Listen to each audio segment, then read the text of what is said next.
हाँ जी, नमस्कार, कैसे हैं सभी? तो इससे पहले देखिए हम बात कर चुके हैं फाइलम, जो आपका ऑर्थ्रोपोडा है उसके बारे में। आज हम स्टार्ट करते हैं फाइलम मोलस्का, जिसका मेंबर है पाइला। पाइला ग्लोबोसा स्पीसीज की हम स्टडी करेंगे। Pila globosa. तो देखिए सबसे पहले पाइला ग्लोबोसा का क्लासिफिकेशन या वर्गीकरण आता है, जिसमें फाइलम मोलस्का होता है, क्लास इसकी गैस्ट्रोपोडा होती है, ऑर्डर इसका मीजोगैस्ट्रोपोडा होता है, जीनस इसका पाइला और स्पीसीज इसकी ग्लोबोसा रखी गई है। उसके बाद बात आती है हैबिट्स की, तो ये स्वच्छ जलीय होता है, नदी तालाब झील आदि में पाया जाता है, उत्तरी भारत में पाया जाता है, पंजाब में लगभग नहीं मिलता, बाकी कंप्लीट उत्तरी भारत में ये देखने को मिलता है। शाकाहारी होता है, हर्बीवोरी होता है, ये इसकी स्ट्रक्चर है। एपेक्स ऑफ सेल होता है, ये होता है शुचुर। ये जो लाइनिंग होती है ये क्या कहलाती है? शुचुर कहलाती है। उसके बाद और यदि बात करें तो ये क्या कहलाता है? ऊपर का पार्ट पेरिस्टोम कहलाता है, माउथ की तरह होता है, यहाँ से खुलता है। ये ओपर्कुलम होता है, पूरा ढक्कन होता है, इसमें ये लाइनिंग नुमा मिलती है आपको, ये पूरा ढक्कन नुमा संरचना होती है। फिर इधर यहाँ जो गांठ नुमा संरचना दिख रही है ये अम्बिलिकस है। फिर इनर कोल्यूमिनर लिप पाया जाता है। फिर इस साइड में बॉडी होल होता है, ये पूरा का पूरा ये बॉडी होल होता है कंप्लीट, ठीक है। उसके बाद ये लाइनिंग ऑफ ग्रोथ होती है, यहाँ से ग्रोथ नापी जा सकती है कि कितनी इसकी एज हो चुकी है। तो चलिए स्ट्रक्चर देखते हैं इसकी। बॉडी फुट मेंटल और विसरल ऑर्गन में मिलती है, फुट मेंटल और विसरल ऑर्गन में पाई जाती है। विसरल ऑर्गन का मतलब होता है आंतरांग, आंतरांगों में बंटी हुई देखने को मिलती है बॉडी। उसके बाद बात आती है कि नेक्स्ट क्या होता है, ये डेक्स्ट्रो रोटेटरी घूमी हुई होती है। डेक्स्ट्रो रोटेटरी का मतलब होता है दक्षिणावर्त। कैसा होता है? दक्षिणावर्त होती है डेक्स्ट्रो रोटेटरी। फिर टेरिस्ट्रियल यानी स्थलीय होता है। टेरिस्ट्रियल का मतलब होता है स्थलीय, क्या पाया जाता है? स्थलीय होता है। फिर अगला पल्मोनरी सैक, फुफ्फुसीय, क्या होता है? फुफ्फुसीय एक थैलीनुमा संरचना पाई जाती है जो रेस्पिरेशन में काम आती है। एस्टिवेशन पाया जाता है। एस्टिवेशन का मतलब होता है ग्रीष्म ऋतु में निष्क्रिय, ग्रीष्म निष्क्रियता कहलाती है, ग्रीष्म निष्क्रियता।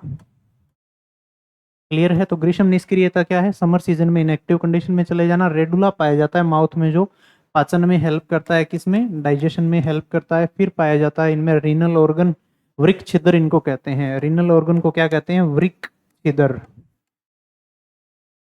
वृक्क छिद्र देखने को मिलता है। बोजिनस ऑर्गन पाया जाता है जो उत्सर्जन में काम आता है, किसमें? उत्सर्जन में काम आता है। एक स्टेटोसिस्ट पाई जाती है, स्टेटोसिस्ट देखने को मिलती है। ये क्या है? संवेदी अंग है। क्या है? संवेदी अंग है ये,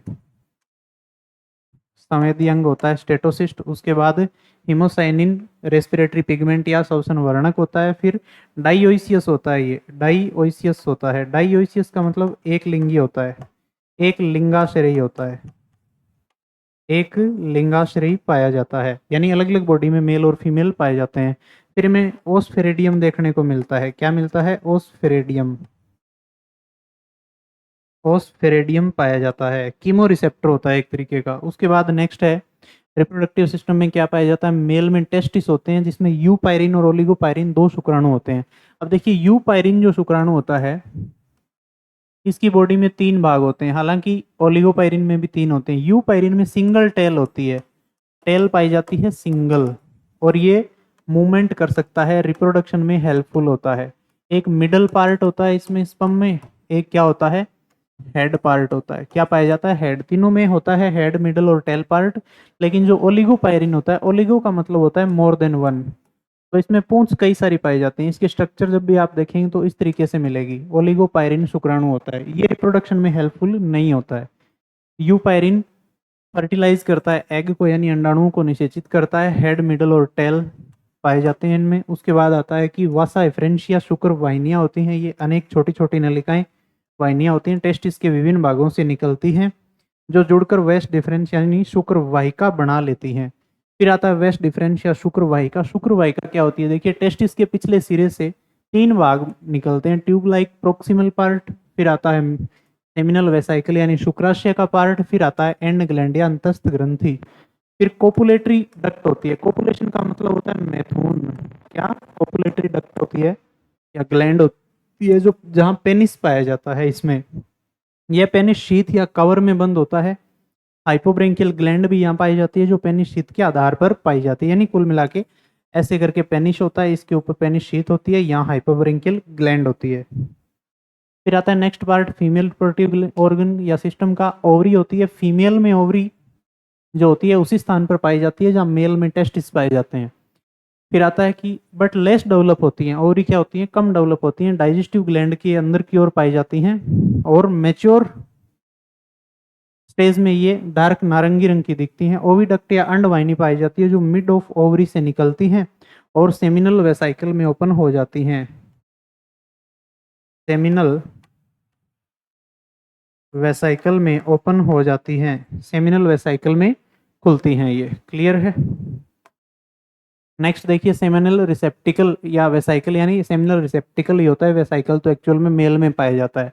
सेमिनल रिसेप्टिकल इसको कहते हैं शुक्राशय की तरह होता है, ये सेम के बीज के आकार का होता है, पोस्टीरियर रीनल सैक में पाया जाता है, पोस्टीरियर रीनल सैक में पाया जाता है। कोपुलेशन के टाइम मेथ्यून टाइम में क्या करता है, शुक्राणुओं को स्टोर करके रखता है, जैसे मेल में सेमिनल वेसाइकल रखता है। यूट्रस होता है एक जो येलो कलर का होता है, बीनीथ इंटेस्टाइन, इंटेस्टाइन के नीचे की ओर पाया जाता है, और बेसल पार्ट में पाया जाता है सेमिनल रिसेप्टिकल के, ठीक है, ओपन होता है। ये आगे की ओर संकरा भाग होता है जो वेजाइना की तरह कंटिन्यू रहता है।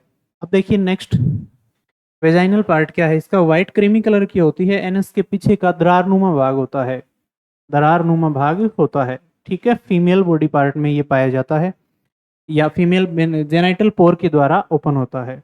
फिर नेक्स्ट चीज आती है कोपुलेटरी रिसेप्टर या रिसेप्टर्स क्या होते हैं, इसमें आता है रूडिमेंट्री पाया जाता है। ये रूडिमेंट्री का मतलब होता है अवशेषी प्रकार का होता है, यानी खास डेवलप नहीं होता है। इसके बाद नेक्स्ट बात आती है कि ये कहाँ पाया जाता है, रूडिमेंट्री पेनिस लाइक स्ट्रक्चर इनमें पाई जाती है। फिर ये बिनीथ, विनीत नहीं है, ये बिनीथ है, बिनीथ मेंटल ग्लैंड या मेंटल ग्लैंडुलर फोल्ड प्रेजेंट, यानी मेंटल ग्लैंडुलर फोल्ड के नीचे की ओर पाई जाती है। इसमें पेनिस लाइक रूडिमेंट्री स्ट्रक्चर होती है। फिर बेनिथ मेंटल ग्लैंडुलर फोल्ड के नीचे ये पाई जाती है, 6 सेंटीमीटर लंबी होती है। नेक्स्ट बात आती है कि किस टाइप के होते हैं मेल और फीमेल रिप्रोडक्टिव ऑर्गन्स। तो देखिए ये है पूरा मेल का पार्ट, किसका, मेल का पार्ट है ये। इधर क्या है, ये फीमेल रिप्रोडक्टिव पार्ट है। कौन सा पार्ट, फीमेल रिप्रोडक्टिव पार्ट को रखा गया है। मेल में देखिए दो तो स्पर्म होते हैं, ये तो है यूपायरिन और सेकंड ये है ओलिगोपायरिन। यूपायरिन में सिंगल टेल होती है जो लोकोमोशन या फर्टिलाइजेशन में काम आती है। ओलिगोपायरिन में मल्टीपल पूंछ या टेल होती हैं जो फर्टिलाइजेशन में काम नहीं आती हैं। फिर इसमें टेस्टिस पाए जाते हैं जो ट्यूबुलर वेस्ट डिफरेंस से होते हुए सेमिनल वेसाइकल में खुल जाते हैं। फिर आगे की ओर इसमें पेनिस या रेक्टम में ये स्ट्रक्चर पाई जाती हैं। इधर फीमेल्स में ये एग्स पाए जाते हैं। फिर और क्या होता है, ओवरी पाई जाती है। फिर ओविडक्ट से होते हुए वहां जो सेमिनल वेसिकल होता है ये सेमिनल रिसेप्टिकल के द्वारा ओपन रहता है। क्लियर है। फिर इसमें क्या पाया जाता है, यूट्रस होता है। फिर एक्सटर्नल ओपनिंग वेजाइना से ये बाहर खुलती है।